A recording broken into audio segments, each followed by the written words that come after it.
New hospital footage of 6ix9ine and his girlfriend just dropped and everybody's talking about it. This comes right after she was popped in New York on August 17th. Fans say the footage hints at why she was killed in the first place along with the ops who might be responsible. I got all the details. Let me break it down. Hospital footage exposes Tekashi's darkest truth. The footage that just leaked is straight up wild. The footage is of him and his girl Ariella Lancosta. The same Ariella who later got lit up and left dead in her wagon out in New York. And this ain't no regular clip. This hospital footage flipped the whole convo on its head. About 6ix9ine, his ops, and the deadly smoke that's always followed him. Ariella, better known online as La Langosta, with a following big enough to fill an arena, got caught lacking. She was targeted, executed, left behind 2 kids. And now this tape got people asking, did Tekashi see it coming? Was this tied to his beefs, his snitch jacket, the kidnappings, all the smoke he'd been ducking? Or was Ariella just another casualty of Tekashi's curse? Let's keep it a buck. Tekashi's relationship's been messy from day one. Every time there's betrayal, violence, some grimy setup. He even put it out his own mouth, accusing his so-called day ones of smashing his BM, robbing him blind, and plotting on his life. Where was the loyalty when you was caught on the wiretap trying to kill me? Where was the loyalty when you tried to kidnap my mother? Where was the loyalty when you were stealing millions of dollars from me? Where was that? So, when this hospital clip surfaces showing Ariella cheesing, leaning on, and whispering back, it don't look like no sweet couple moment. It looks like a warning sign. Days later, she's gone. Hit multiple times in what the cops straight up called a targeted hit. And here's what got folks heated. The second her body hit the news, the blog spun it into a Tekashi headline. Something tragic happened yesterday night involving his girlfriend. She was killed. I don't know what the actual story, the truth behind this. I'm not clout chasing, because I really don't even really do content on 6ix9ine. Pause.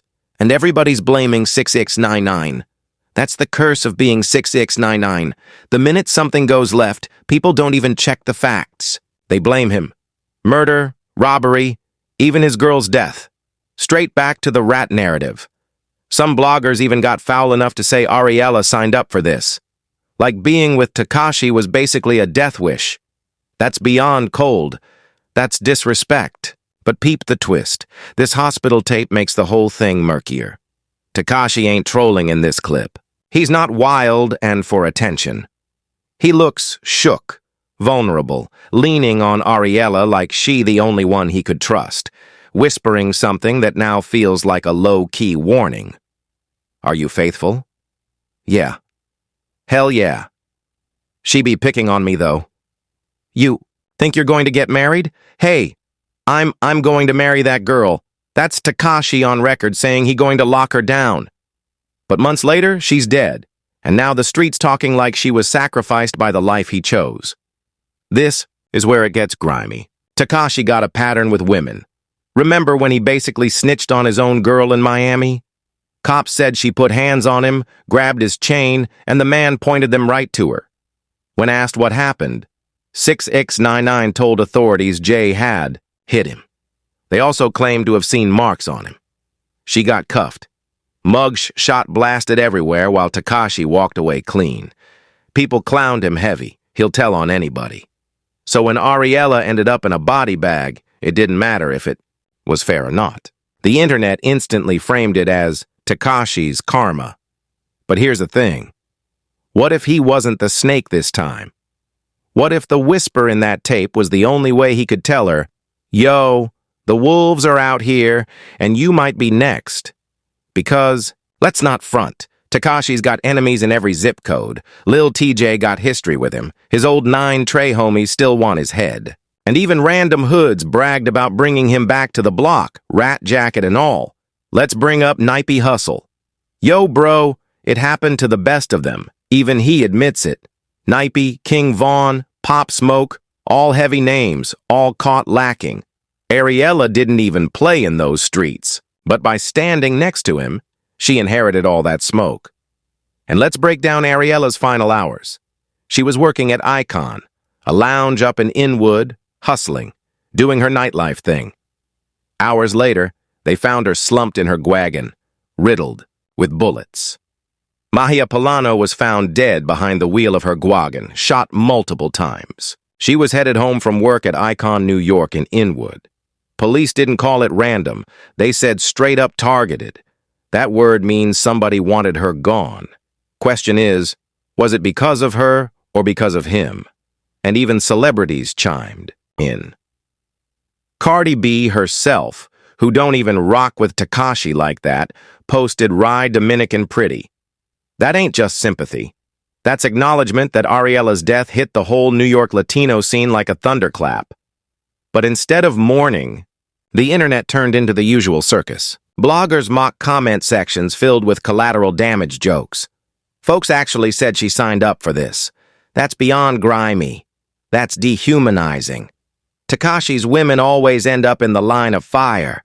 And that's the saddest part of this hospital clip. It shows him for once not trolling, not yelling Trey, not flexing cash. Just a dude clinging to his girl like she's the last solid thing in his world. Are you faithful? Yeah. Hell yeah. She be picking on me, though. He admits he's faithful. He jokes. She tests him. He swears he's gonna marry her, and days later she's gone. That's not just irony.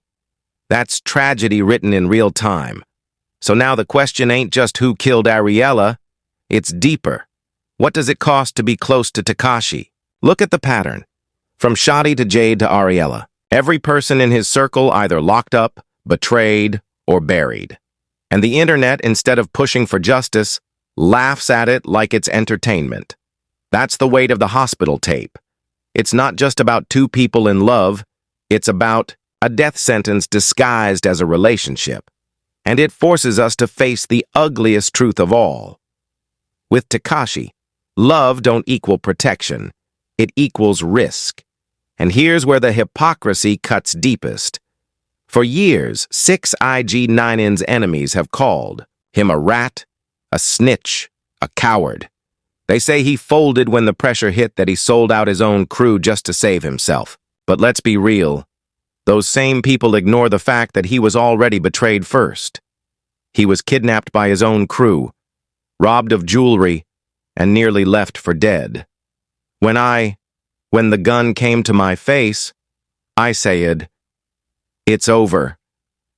When I saw the person kidnapping me, I knew who he was. So I'm like, oh, it's over. So imagine that paranoia living in you 24/7. You walk outside, you check your mirrors twice. You can't trust your bros. You can't trust the gang you fed. You can't trust the labels, not even your girl sometimes. That's the world Tekashi lived in. And that's the world Ariella walked into when she chose to ride with him. People forget how heavy that baggage is. Tekashi ain't just Daniel Hernandez, the man. He's Tekashi 69, the rainbow-haired target that everybody got something to prove against. Being tied to him is like wearing a bulletproof vest in a shootout. It looks like protection, but it also paints the bullseye right on your chest. And Ariella, she carried that weight every time she walked into a club. Every time she stepped into that wagon. Every time she was seen at his side. That's why the hospital footage feels less like romance and more like prophecy. The way he leans into her whispering, "Ain't no joke." Fans been slowing that down frame by frame looking for clues. And what they see ain't a stunt, it's fear. The fear of a man who knows his enemies ain't going to stop with him. They'll take out anyone they can touch. And the cruelest part, days later, those whispers turned real.